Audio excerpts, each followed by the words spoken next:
Hello everybody. I thought I would show you around the city that we're going to be using tomorrow. Now this city is as lightweight as I could make it, but it's still a lot of voxels, and I think that a lot of people are still going to have too hard a time with it. I'll look into making an even lighter version later on, but I kept the number of faces as small as possible by sticking solely to armor blocks. Now this city is intended for foot combat, light vehicles, and helicopters. There are a very wide variety of overhangs and stuff, which makes it ideal for a variety of kinds of combatants. Now the reason that this is not intended for heavy tanks is because right now there are some serious physics glitches involving anything that weighs over about 100,000 kilograms, and I'll show you that.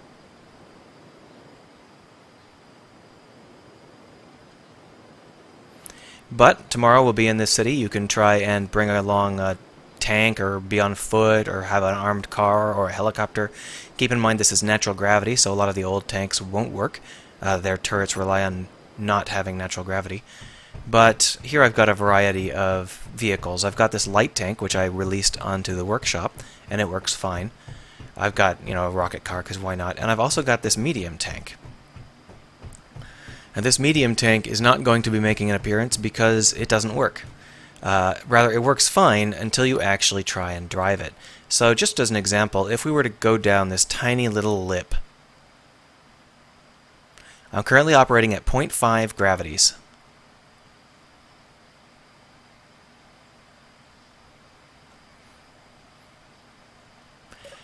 So basically, there is no way for us to pilot anything that's larger than about 100,000 kilograms. The resistance of these voxel surfaces is basically null, so they will give way like paper. Now that was light armor, but the heavy armor is the same way. It just gives out. It just breaks down. Now maybe I could do something with blast doors, I'm not sure, but I can't make an entire base out of blast doors, at least not without completely redoing everything. And I found that the voxel terrain is much the same. So if we were to pilot a heavy tank into this terrain, you're just as likely to push down through it rather than actually slide on it. And it gets worse in multiplayer, so there won't be anything truly heavy. If you wanted to bring in something heavy, make sure it can fly. The gravity will probably be at 1. I turned it down to 0.5 to try and see if I could get large tanks to work then, but even then they don't work. I figured I'd take the opportunity to show you how to build a complex, heavyweight, natural gravity tank, because at some point it's going to be possible to do this without sucking. It's just not possible just yet. But still, this is how I do it. It's got a yellow turret and 2 blue turrets. With a tank in Space Engineers, the number of turrets it has is how long it's going to last in combat, because the turrets are always going to be vulnerable to a single hit from a missile. You can armor your turrets such that they can't be, such that they can be taking maybe 1 or 2 hits if you're lucky, but then you really, really weigh down your tank and you reduce your visibility with your turret. It's a trade-off, and generally speaking, a lucky hit is always going to ruin your day. If you've got 2 turrets, you're substantially more durable than if you've only got 1. So rather than purely being a matter of weight, heavy tanks in Space Engineers are a matter of number of turrets. Now this yellow turret is the control turret, and it is absolutely perfectly balanced. It is identical in every direction, which means that if you don't put any pressure on it, it won't move. It won't drift upwards or downwards, any of that stuff. And that's really required because that's our control turret.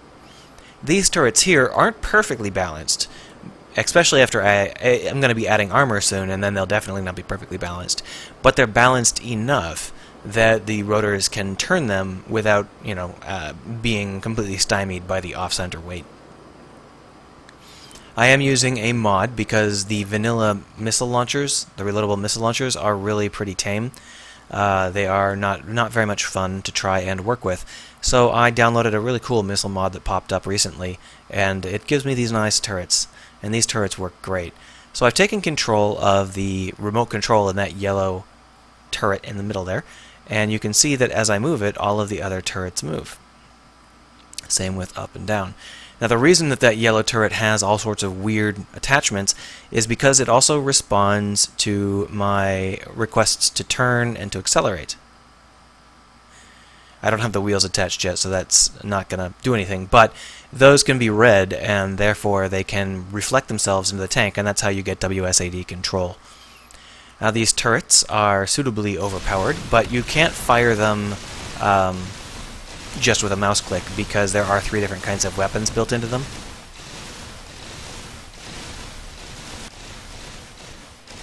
Now you can see that that turret in the back went red. Basically, not all of the turrets have the same arcs of fire, and it's important that you don't blow up your ship or fire randomly when you fall out of an arc of fire from one of your turrets. You have some missiles colliding there. So the top turret can't fire down, but on the other hand, it can fire behind you. Well, if you're not firing down. Try to fire down and behind you, not a great idea. So that means that whichever turrets are currently active can really help to tell you where you're going to be firing. And there'll be a camera on the front turret and a camera on the back turret, and you can choose which one you're going to be using at any given time.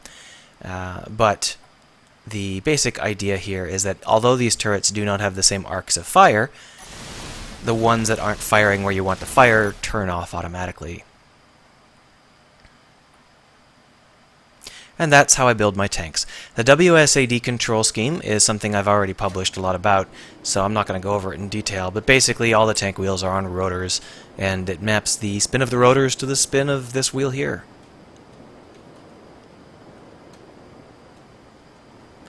And I'm just going to alter this wheel. I was noticing that the turn wheel was really wobbly, so I'm going to go ahead and bring everything down like this.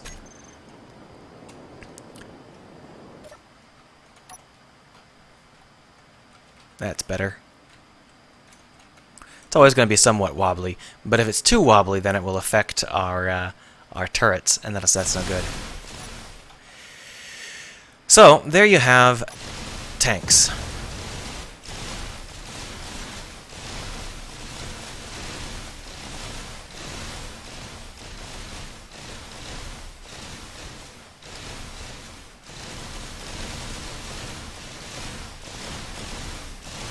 So show up tomorrow, and you probably won't be able to play with this one, because this is going to probably not be finished in time, but you will be able to play with the other one, and you can also bring your own. You can, if you want, you can also just do foot tactics, where you fight on foot. Keep in mind that we are going to be in creative mode, so soldiers are going to be more or less invincible. Therefore, if you were going to do that, we'd have to have some kind of rule where if the terrain around you gets destroyed, you count as dead. Hope to see you there.